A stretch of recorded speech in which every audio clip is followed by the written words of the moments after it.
ઈસુ, તે તારા જેઠને હન્ટરથી માર્યા, તને શરમ ના આવી? મમ્મી, તને આ કોણે કહ્યું? મેં મારા કાને સાંભળ્યું. અમરબા અને દિગ્વિજયસિંહજી વાત કરતા હતા. પણ એ જવા દે, તેમની ઉપર હાથ કઈ રીતે ઉપાડ્યો? મમ્મી, તને આ કોણે કહ્યું? દિગ્વિજયભાઈએ કે અમરભાઈએ? એ મહત્વનું નથી. મારા માટે છે. મમ્મી, એ વખતે સિચ્યુએશન જ એવી હતી. તને ખબર છે, દિગ્વિજયભાઈ વેદિકા ભાભીને હન્ટરથી મારતા હતા અને વેદિકા ભાભી ધ્રુસકે ને ધ્રુસકે રડતા હતા. એવી રીતે ડેડી તને મારતા હતા અને તું રડતી હતી અને અમે ત્રણેય બહેનો રડતી હતી. એ સીન મારી આંખોની સામેથી જતો નહોતો અને ગુસ્સામાં મેં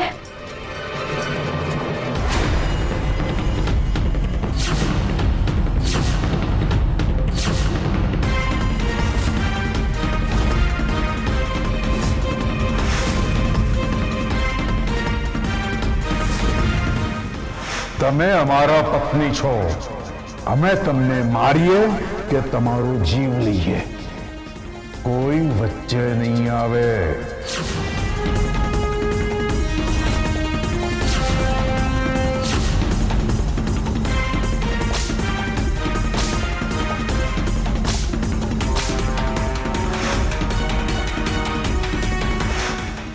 ભાભી, તમે સોરી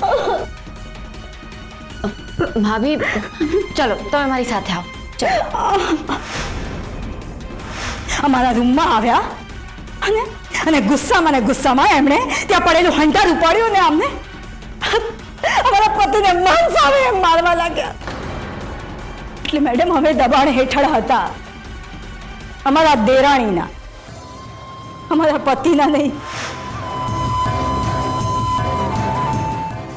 પીઆઈ કેસર હર્ષવર્ધનસિંહ, જો madam, you are suspended for 7 days.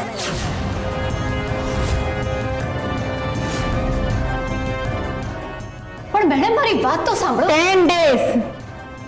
જેટલું બોલીશ એટલા દિવસો વધતા જશે.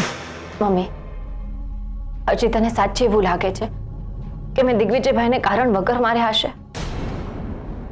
ના બેટા, મને વિશ્વાસ નહોતો આવતો, પણ અમરબાએ કહ્યું ખોટું તો નહીં કહેતા હોય. પણ સારું થયું કે મેં તારી બાજુ સાંભળી. ટાંકણી પડે તો પણ તમારી આંખ ખુલી જતી હોય છે. હું જાણું છું કે તમે જાગો જ છો. મને ખાલી એકવાર મારી વાત કહેવાની તક તો આપો.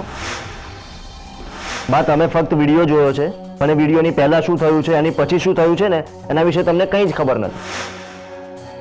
પણ બેટા, તે અમરબાને એ જ વખતે વાત કેમ ના કહી દીધી? શું કહેતી મમ્મી કે એમનો મોટો દીકરો અને એમની મોટી વહુ મારા વિરુદ્ધ કાવતરા રચી રહ્યા છે, મને ફસાવવાનો પ્લાન કરી રહ્યા છે. બિચારા કેટલા દુઃખી થઈ જતા. સારું કર્યું કે તે અમરબાને ના કહ્યું. પણ એમના દીકરા અને વહુને બચાવવામાં તું તો એમની નજરમાંથી ઉતરી ગઈ ને બેટા. હા, એ તો છે. પણ બા, આ ખોટું મારા માટે નથી બોલી, પણ તમે દુઃખી ના થાવ એટલા માટે બોલી છું. બાકી મેં કંઈ જ ખોટું નથી કર્યું. પણ ઠીક છે ને મમ્મી, મારામાં આટલા અવગુણ છે, ત્યાં નિર્લજ્જતાનો એક અવગુણ વધારે. જવા દે, મને કોઈ ફરક નથી પડતો. પણ અમને ફરક પડે છે.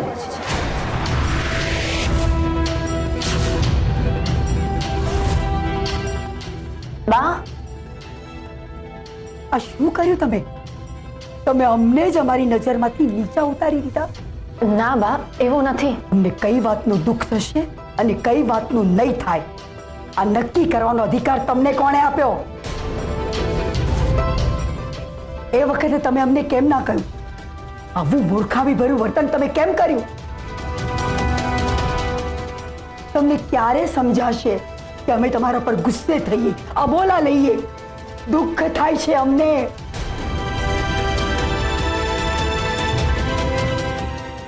વીતે છે અમારી ઉપર, ક્યારે સમજાશે તમને?